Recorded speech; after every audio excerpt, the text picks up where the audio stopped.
Come and welcome to the Love Shack.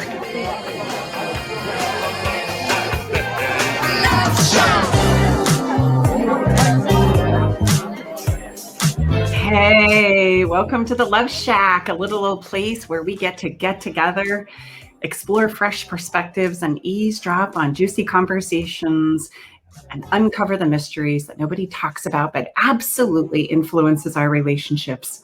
If you are struggling in your marriage, just starting out in a new relationship, or are single and looking to do better next time, this is a great place for you to be today. I'm Staci Bartley, and I'm here with my lover and co-host, Tom. Together for the past decade, we've been loving on people from around the world with the sole purpose of teaching singles and couples how to love more and fear less when it comes to their relationships lives. I'm going to invite you right now to take a pause, give yourself this time, grab your favorite beverage, and come on into the Love Shack and join us for a little bit. Absolutely. And a shout out to our listeners, wherever you're catching us. Just a reminder, we're live every Thursday at 1 p.m. on our awesome station up in Seattle, KKNW 1150 AM. And at the same time, due to the blessed wonders of technology, we are streaming to our YouTube channel, which is Love Shack Live Show. Also to our Facebook page, which is Love Shack Live Show. And then we're uploaded to all the podcasts. So wherever you gift us some of your most precious time, we certainly appreciate it. And thank you for being with us. We wrap our arms around all of you and say, hey, welcome in. It's great to be here with you today. And today we have a conversation about, endings. Because as human beings, we're not so great about endings. We like the beginnings. We like the fresh perspective, hope. You know, I have a dear family member who says hope is the most important thing of all, not love. And we have conversations about that quite frequently.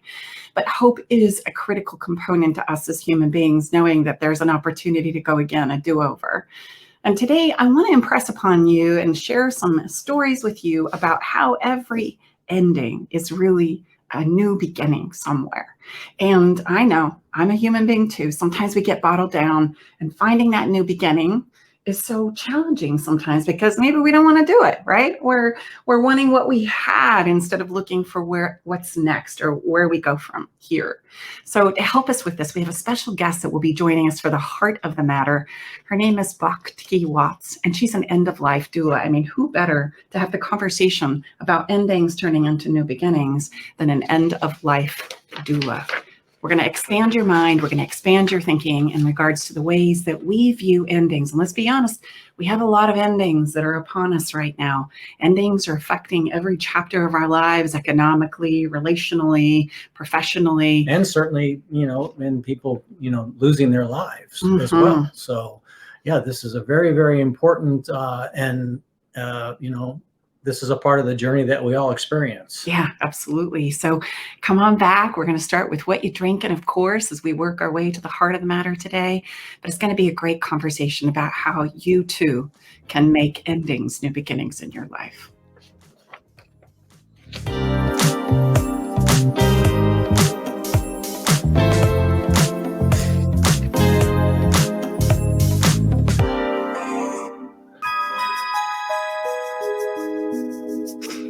Ready to learn the most important thing you can do to revitalize your relationship today?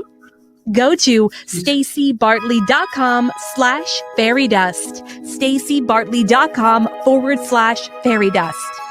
This is the number one thing Staci teaches her VIP clients that has the power to improve the health of your relationship today. Learn how sprinkling a little fairy dust in your relationship can stop arguments in their tracks, rekindle your spark, and take your difficult conversations from the struggle bus to easy street. Hello, I'm Nathan Mum. Join me and Mike Raday as we host a weekly technology show that talks about technology for the everyday common person. We are a live radio program that airs Saturday from 4 to 5 p.m. on YouTube, Facebook, and Twitch. If you go to facebook.com/TechTimeRadio, youtube.com/TechTimeRadio, or twitch.tv/TechTimeRadio, you can catch us live Saturdays from 4 to 5 p.m. You can find us at all podcast services online, from Apple to Google and everything in between. Are you tired of sitting on a couple's counselor's couch and feeling like you're just rehashing the past and making no progress? Do you feel like you're holding on to your relationship but panicked you're losing your partner? It's time to learn how to deepen your connection. Finally, resolve the arguments that keep coming up. Email. Understand yourself and your partner. Email and it to her. create the Copy level of that link and intimacy email it to her. you've been dreaming of. It's time for don't know her love to email. tingle your toes again. Schedule your private session with relationship expert Staci Bartley at stacibartley.com/checkup. Need help getting started with self-help? You came to the right place. Alternative Talk 1150.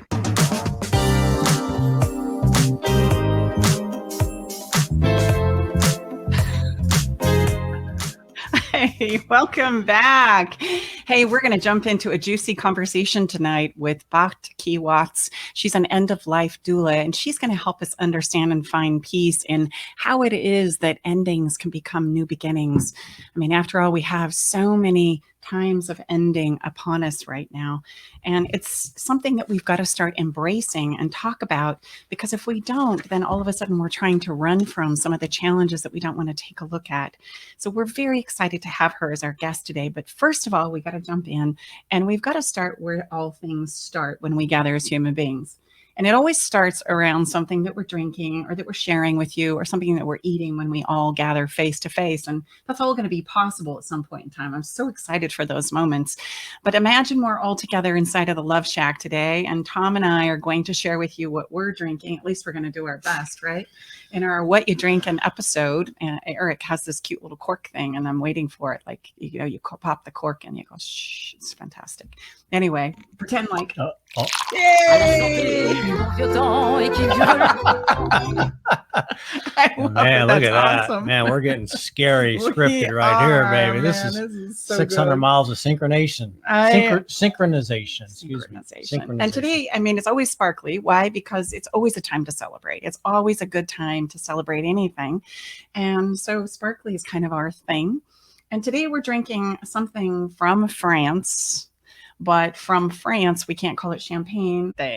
I think we have the correct pronunciation queued up here for you. Crémant de Bourgogne. It'd be fine to say Crémant de Bourgogne. Crémant de Bourgogne, French sparkling wine. Isn't that correct? It sounds very nice. It does, doesn't it? I'm trying to say it. Crémant. I think it's the only thing I got out of that. And Crémant, right? Did I say it right, guys? Crémant de Bourgogne. It'd be fine to say Crémant de Bourgogne. Crémant de Bourgogne, French sparkling wine. Yes. There you go. And sparkling wine is Crémant. Right. Crémant is sparkling wine. And the reason why that's important when you're talking about sparkling wine is because champagne is a place. Yes, it is a wine, but it's wine that comes out of that place. It's about, I don't know, how east of Paris, and Burgundy is where this particular sparkling wine is made. And that is south of Champagne, the area of Champagne. And the other thing that's really nice about sparkling wine that we're just going to toss in there today is that it travels through your bloodstream faster. I didn't know that. With the bubbly. With the bubbly. So no So- wonder it's for celebration. Yes. Yeah. So there is some method to the chemistry. Yeah. So, all right. That little piece of fun. Get your favorite beverage. Join us, whatever you're drinking. You're welcome here. Cheers, honey. Yes. It's Cheers. great to be here with you. Yes, sir. Yep, I better You betcha. take a sip right now. We're going to step into Follow the Fun. And today, because we're already celebrating with our French Bon Crémant de Burgundy. Please. That's obviously, ladies and gentlemen, you can tell we're terrible. I mean, we barely do okay with English, let alone French and Italian. Yes, we're not. That's very good at embarrassing. French. It is. But we're going to move on to Follow the Fun. Beautiful. Okay. Follow the Fun is, I don't know, Eric, if you've got a he laughter, that would be fantastic. Man, Go we're ahead throwing and throw Eric it under in the there. bus right I now. know, Eric, we're just kind of putting him on the spot. Casey's bored right now. We want to celebrate some life today. And that's going to be my Follow the Fun moment. There's a wonderful quote by Thoreau. And he says, "Oh God, to have reached a point of death and never have felt like I've lived." It's important for us to look at that. And so today we just want to celebrate. Eric, I had a little click in the back. Do you want to play your he, ha, ha, ha? I knew it. Look at that. Nice recovery Mr. Writer, man. I thought that was going to be like a funnier line, actually. So I was going to play the clip after the funny line, and then it was like, oh, that's more thoughtful, really. So, Ladies and gentlemen, we are live. We're not playing. I love it, Eric. That's fantastic. It is kind of a deep thing, but here's the thing I want to impress upon you when we're talking about follow the fun. You might be thinking, oh, Stace, that's not very fun. I don't really want to think about that right now. But look, here's the thing.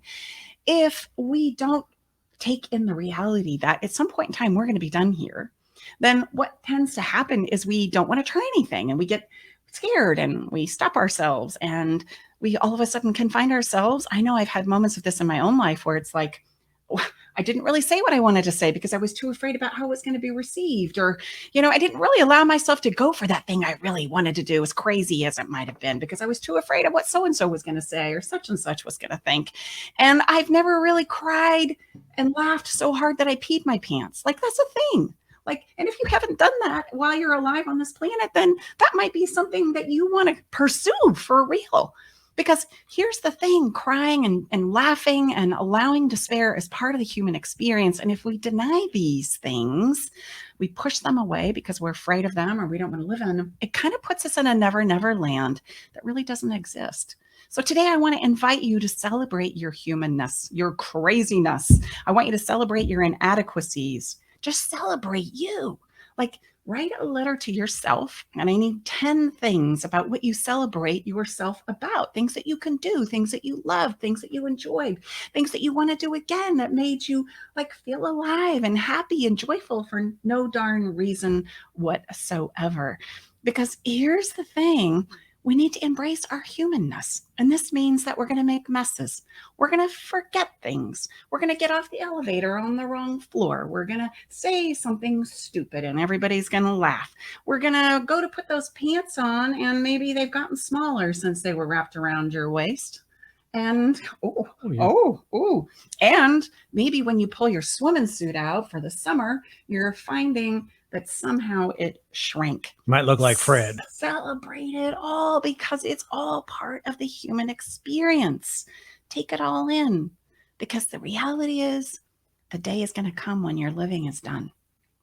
And we're going to keep talking about this today, but celebrate you today. That's my follow the fun moment. By writing yourself a letter, give me 10 things that you're celebrating about how amazing you are or what you've done or what you loved and what you can't wait to do again or what you hope to do. And then celebrate that. So give us an example. Exactly what would that be if someone put pen to paper right now or when it's safe to do so? Mm-hmm. What would that be for you? What would that be for Staci Bartley? Oh, for Staci Bartley. Staci Bartley wants to make sure that she skydives when she turns 60. That's in like 3 years. Just so everyone knows, I won't be participating in that. I'll be waiting for her safe arrival when she touches down on the ground. It's something I've always wanted to do. And yes, it's crazy. And when I share that with people, they always tell me how crazy it is and how crazy I should, not do that and how unsafe. I know, but I want to do it. And if I die doing it, that will be a good day. Right. Okay. I'm also going to celebrate all the silliness. I can be pretty silly. But I mean, again, specific to the, how you would write that out, 10 things. So, I am silly and I love it. Thank you. I made a huge blunder yesterday and it was hilarious. Gotcha. I really screwed it up and I'm going to do a do-over again. I can do that. I am creative. I am thoughtful. I am masterful. I am loving. I am et cetera, et cetera. Fill in the blanks. I can't wait to do X, Y, and Z. And just a quick, again, all kidding aside, there's power. I mean, we don't need tons of scientific proof. Pen to paper is a visceral important. You could also type it, but there is power when you pen to paper. So that's what we would encourage you to do. And if you want to take this little follow the fun to the next level, go share it with somebody. And let them do it and share it with you. And you guys are going to go down memory lane. You're going to plan. You're going to get into the space of co-creation. So have some fun with us. And by the way, speaking of fun, fun list. You need to get on that fun list because that fun list is just fun. And we do giveaways every month. And, I'm going to be honest with you and tell you there's not very many people on it. Wink, wink. So next month when the drawing comes, you're going to chances to win are better now than they will be later. How about that? Yes. And you can get on the fun list by going to stacibartley.com/podcasts.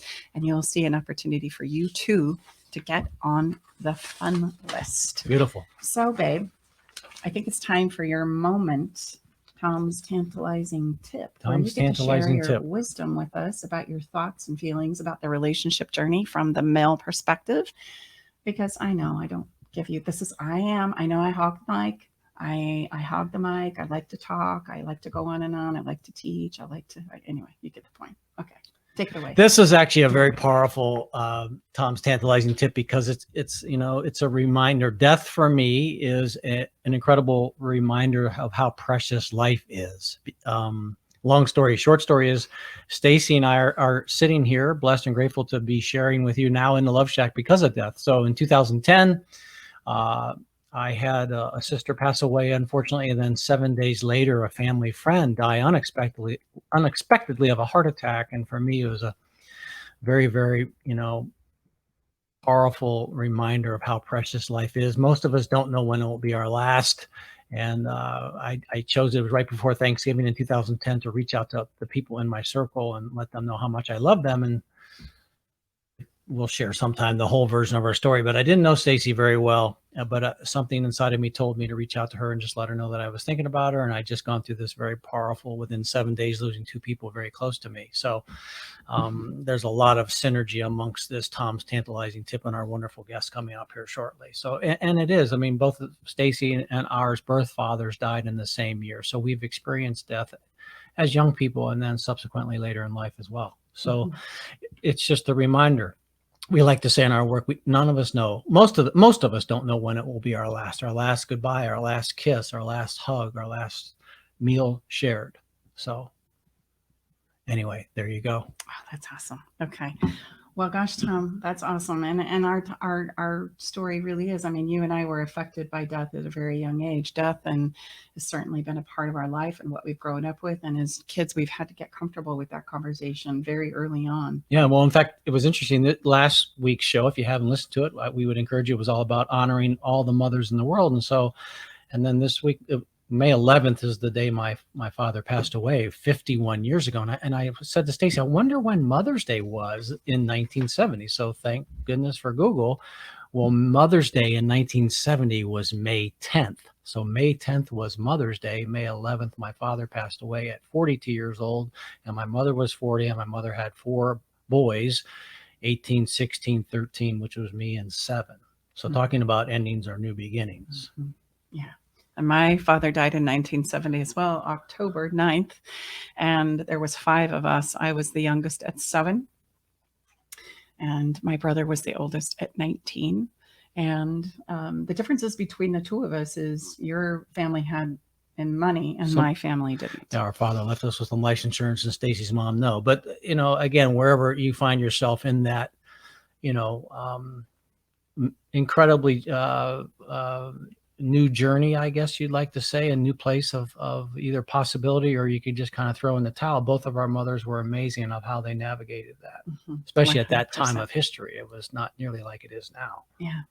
And so to help us have this conversation about how endings can be new beginnings today, because let's be honest, we are all facing some form of loss. It could be the death of somebody close to us, or the pandemic that we've just been experiencing. It could be the loss of a job, a loss of a business. It could be the loss of many things, a loss of a home, relationship. There's a lot of people deciding that where they were is not working anymore. Mm-hmm. Yeah. So we wanted to have somebody come in and help us with this conversation. And I'm so delighted to share with you that right here today in the Love Shack, we have a very special guest for you. Her name is Bhakti Watts, and she's an End of Life Doula, and she's certified by the International End of Life Doula Association. She, in 2015, trained with Living Well and went on to train with Dying Well in the UK. She's also a hospice volunteer and an in-home care partner, and has volunteered even at the Dougy Center in Portland, where she served grieving children and their families. She's also a Reiki practitioner. We want to welcome Bhakti to the show right now to join us. Hi. Hi. Yes, welcome. Isn't technology a wonderful, wonderful thing? It certainly can be, and it can be a little stressful at times too. I know. I think everybody's got their blood pressure up today, huh? That's good. We just need a little more sparkling wine, honey. We're going to be just fine. Right. Would you pour me a little of that? So, Bhakti, where I'd love to start in you sharing with us is how it is you came to do the work that you do. I think there's a lot of people who are fascinated about, gosh, I didn't even know an end of life doula was something that you could do, and what would lead one to do the work, that precious sacred work that you do. Tell us a little bit about that, would you? Well, I was doing in-home care for about 16 years, and I worked with all kinds of elderly people and enjoyed them so much. And what I was really struck by is they each had different conditions, and they were so creative at dealing with those conditions, and I was very impressed. And so that was kind of in me. That experience was in me. And then I had a couple of deaths of people in my family that were close. My husband died in December of 2011, and then my mom unexpectedly died about 3 months before he did. So those two deaths were really, you can't really prepare. So, but they were each very special in their own way. And so, it made me realize what a special time the end of life is. And, I myself had a near-death experience when I was 23, and that kind of taught me that there's really a fine line between being here and not being here. So then I didn't know end-of-life doula training was a thing either. So I was dealing with my grief for a few years, and it never goes away, but you always work on it. And then I heard in probably it was 2014 when I learned about end-of-life doula training, and I just knew right then that was what I wanted to do. So, where do I sign up? And so I did. That is so great. It goes to highlight that we all have a special, unique place that we feel like we belong, right? And sometimes we just don't search long and far enough for it. But there's one place where we all maybe there's many places, not just one, but there's a place where we all go, yeah, that's for me. This is my thing. I want to do that, whether it's whistling or end of life doula. I want to ask you, I know this is kind of a loaded question, but it's something that came up for me as I was putting this show together that maybe is on the hearts and minds of many of our listeners. What do you know about the ending of death that the rest of us should know?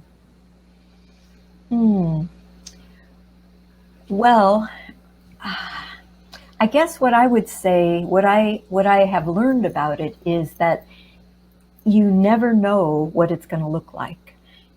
And for each of us, it's different. And it feels to me, from having attended many people now, that it ends in the perfect way for the person. And we can't always tell.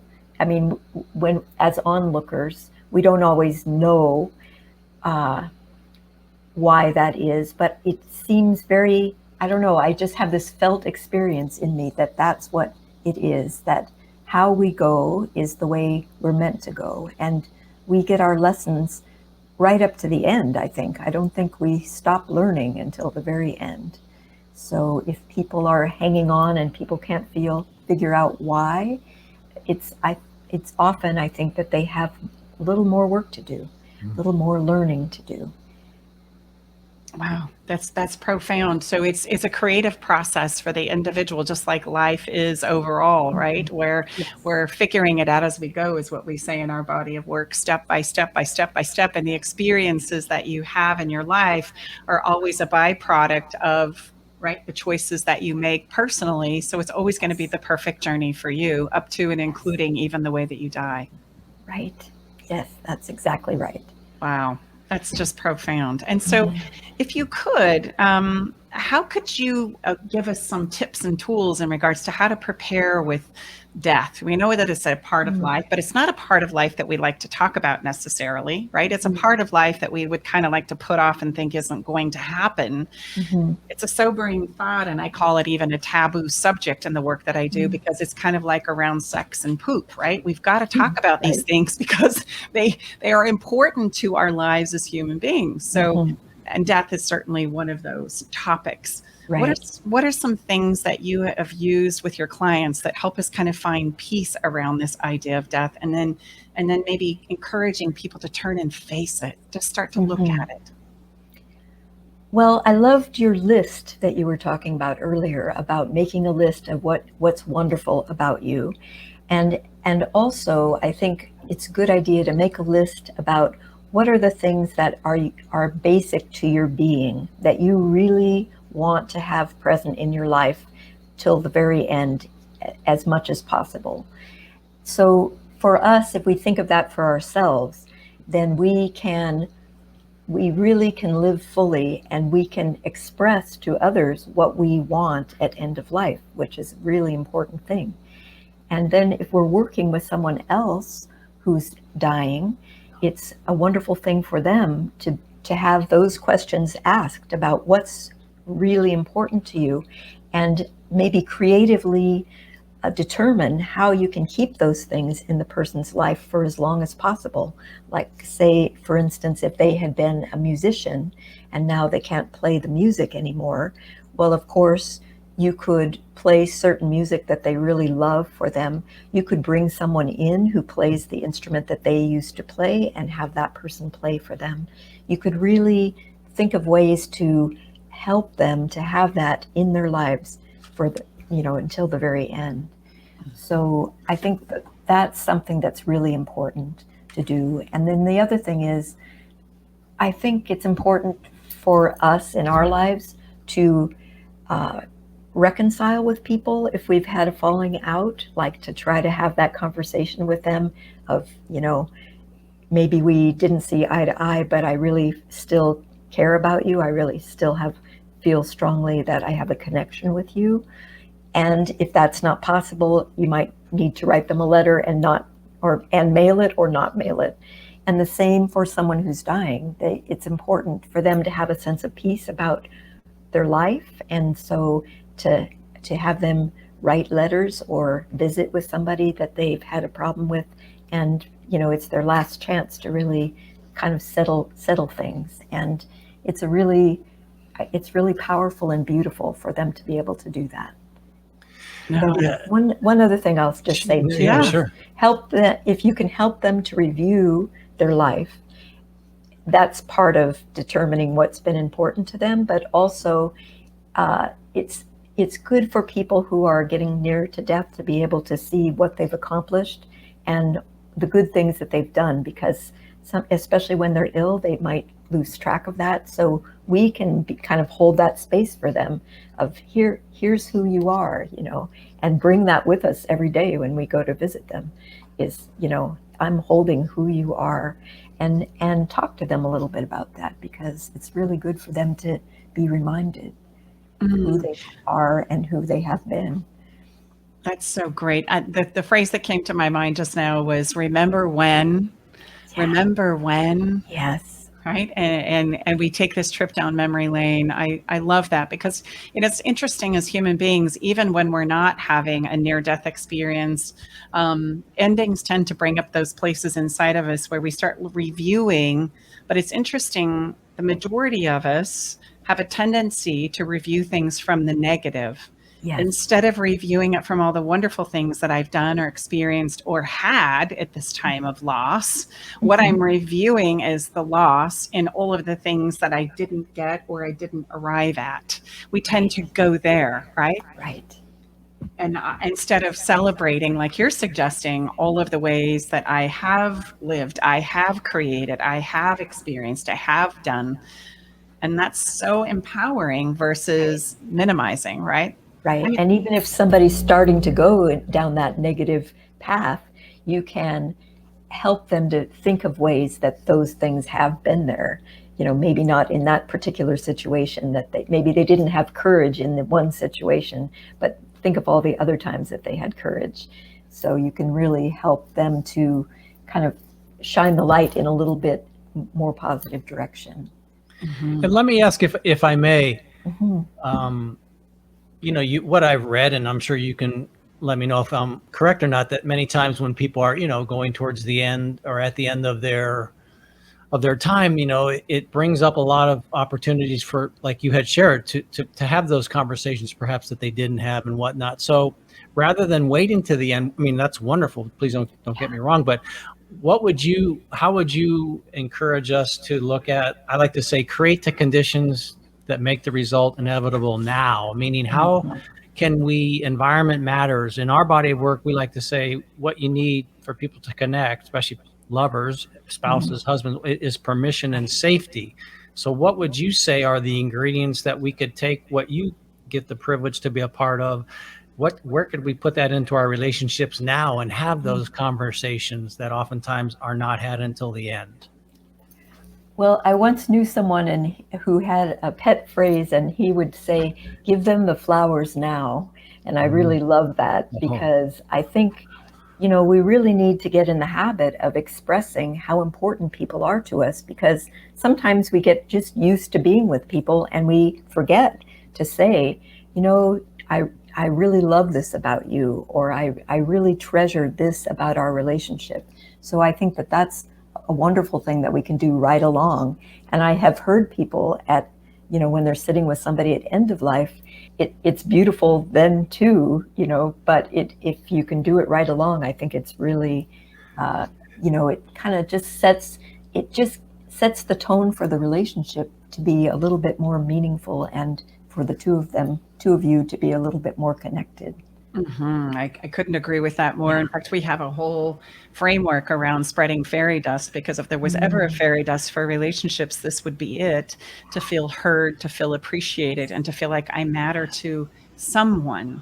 And with a little bit of knowledge there and those three things, we can really show up in a powerful way and dismantle fights and let the people that are closest to us know how much we care about them, right? We want to hear what they have to say. We want to appreciate them. We want them to know that they matter to us.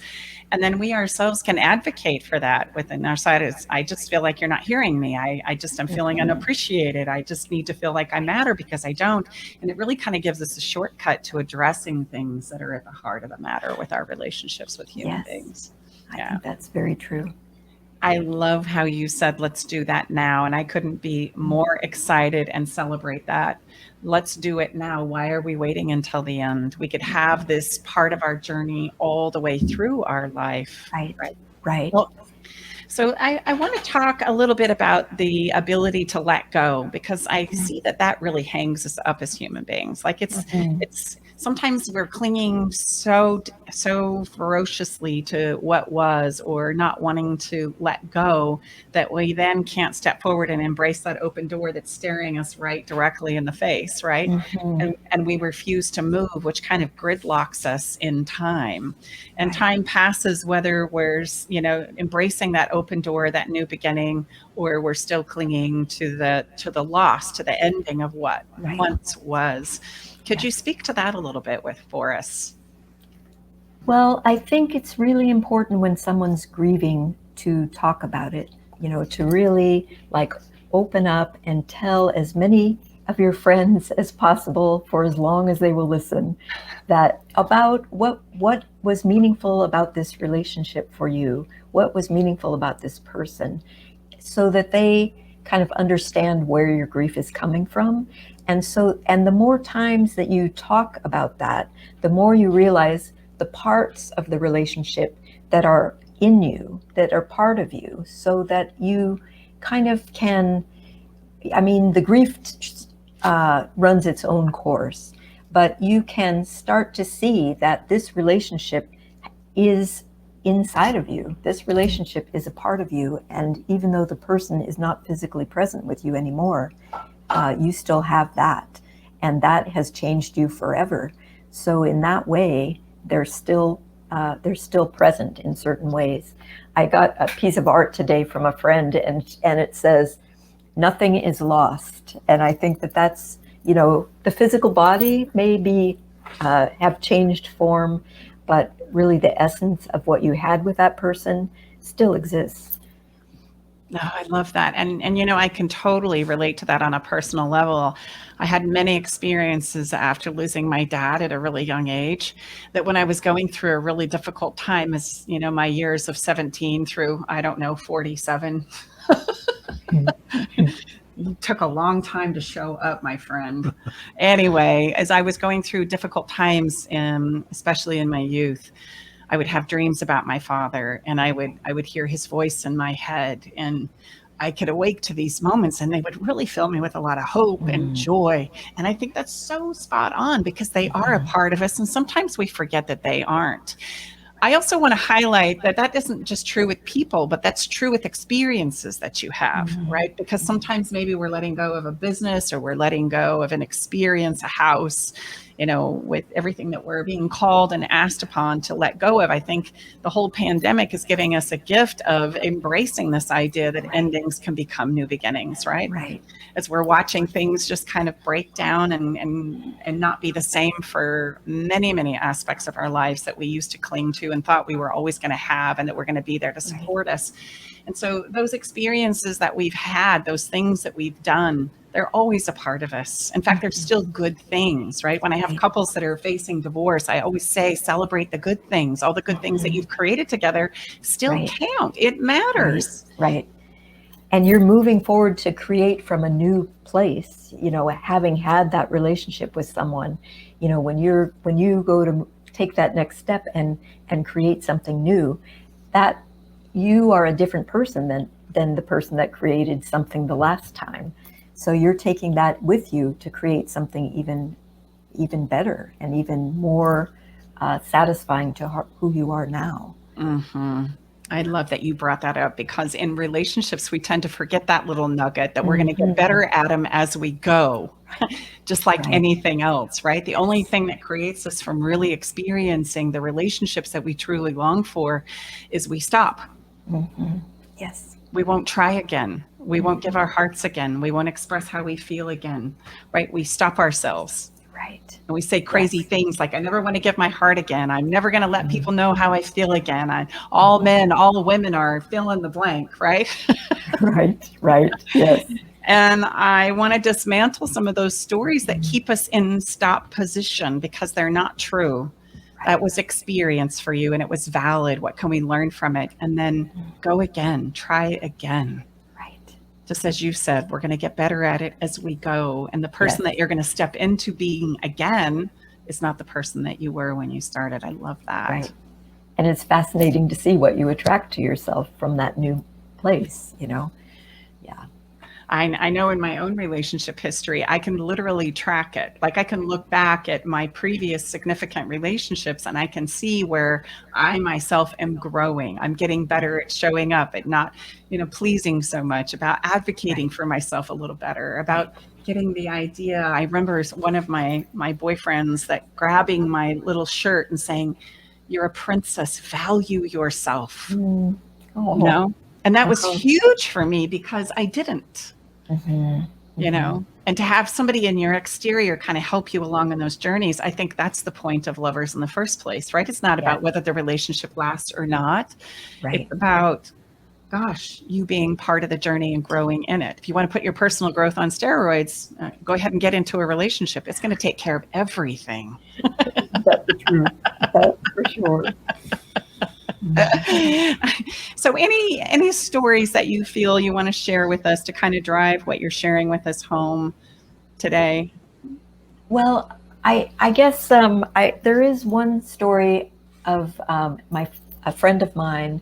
His dad was his wife was in India on a pilgrimage, and so he was home, and his dad was in an assisted living, and his dad decided right at that time that he didn't want to do kidney dialysis anymore.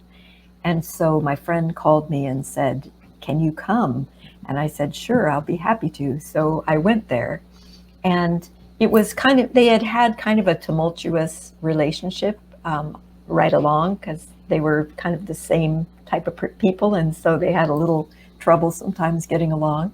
But it was one of the most beautiful scenes that I've been a part of. And I will just say that I was sitting at the foot of the bed holding his dad's foot, and he was sitting next to the bed and talking to his dad. His dad was not conscious any longer, but he was, I'm sure, hearing.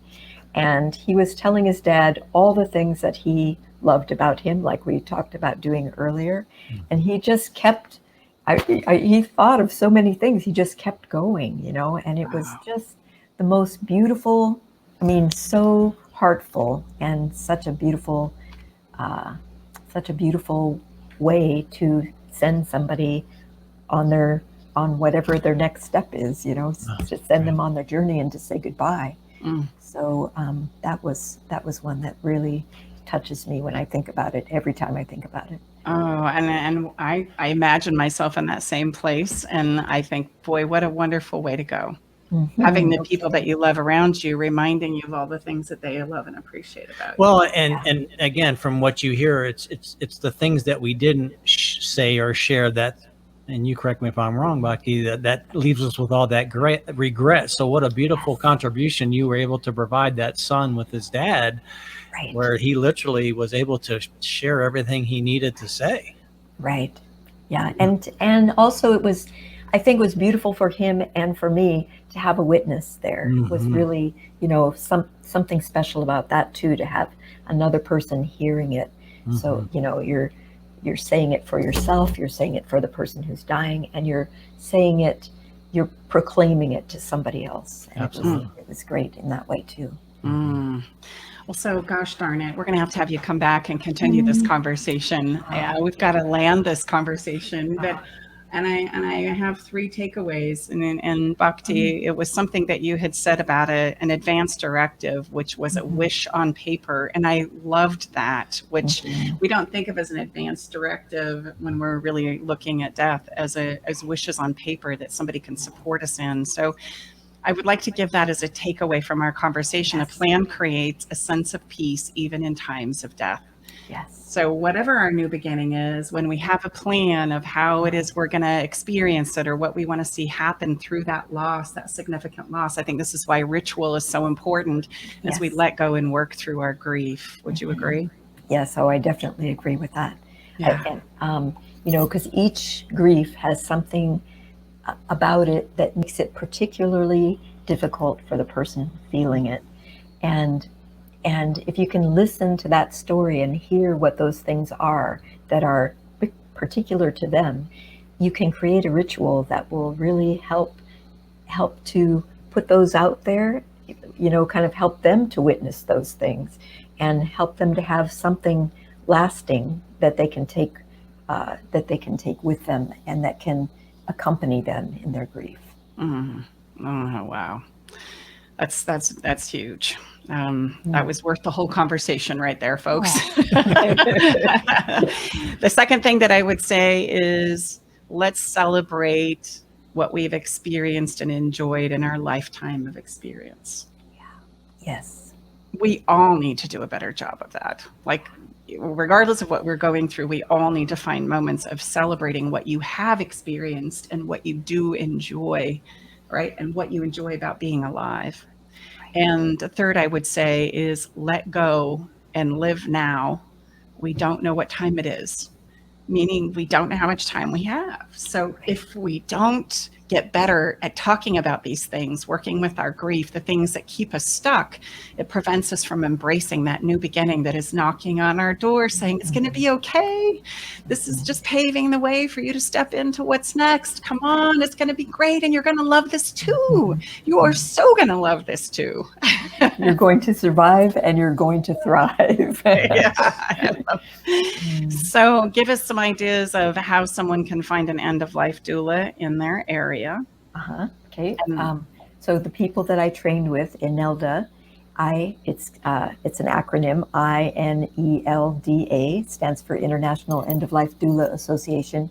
They have a directory, and so you can go to their website and you can put in your zip code, and you can find an end of life doula in your particular area.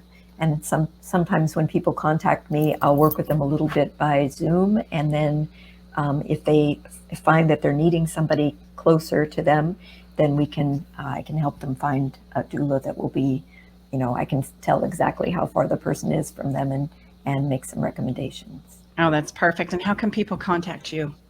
They can contact me through my website, which is bhaktiwatts.com.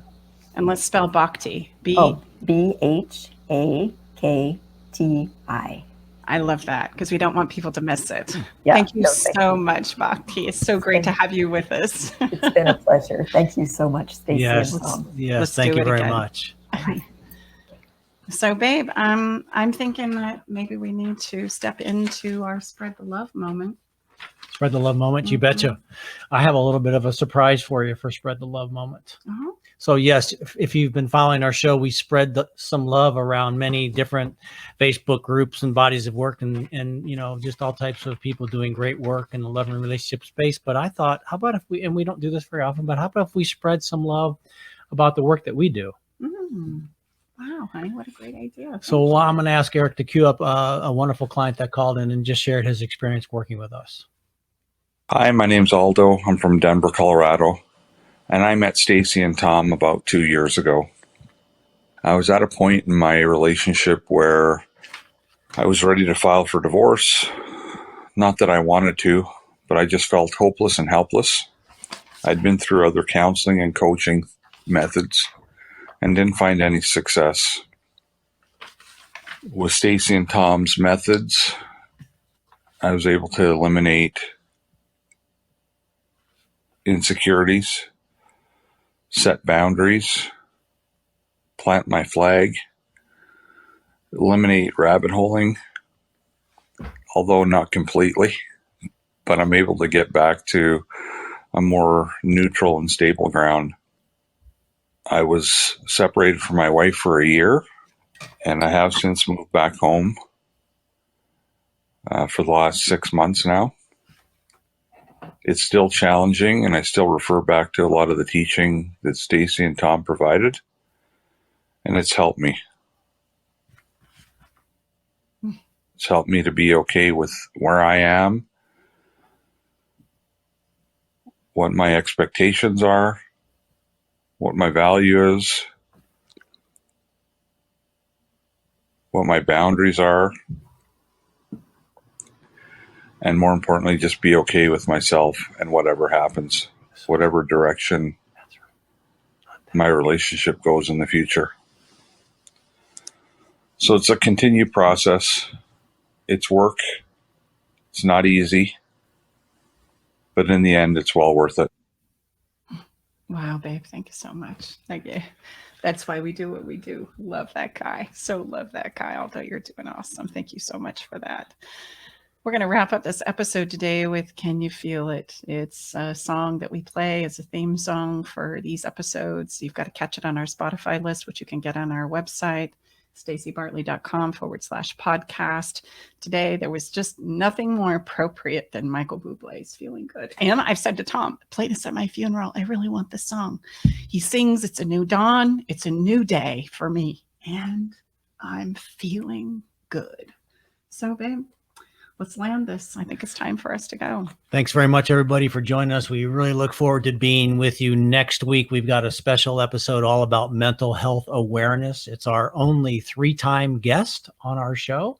So you can maybe figure that out. If you look at the different episodes, you'll only see maybe one person that's been on there twice, and now it'll be his 3rd time. And he's actually very well connected to us as well. He is. Thank you so much for being here with us. A special thanks to Bhakti Watts and our fabulous engineer, Eric Ryder. We love creating with you, my friend.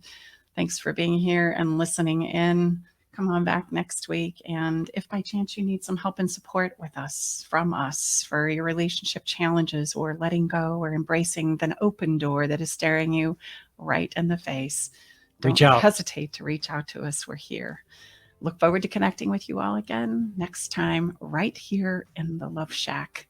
Bye for now, everybody.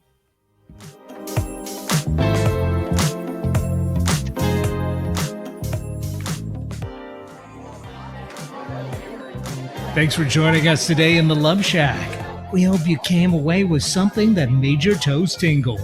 We recommend you keep that good feeling going by getting on our fun list, where you'll stay inspired and have the chance to win cool, fun stuff. Join the fun list at stacibartley.com/fun. That's stacibartley.com/FUN.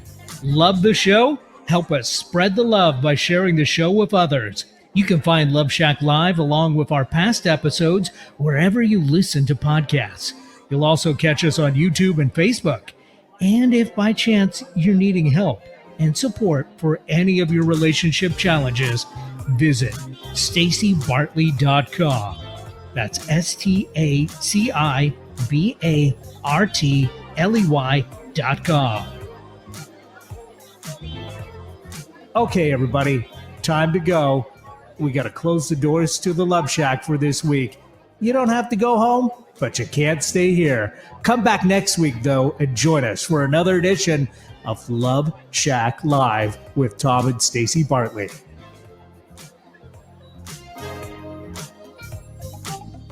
The views expressed on this program are those of the host, guests, and callers, and not necessarily those of KKNW, its management, or other advertisers. Contests are the responsibility of the host of this program and not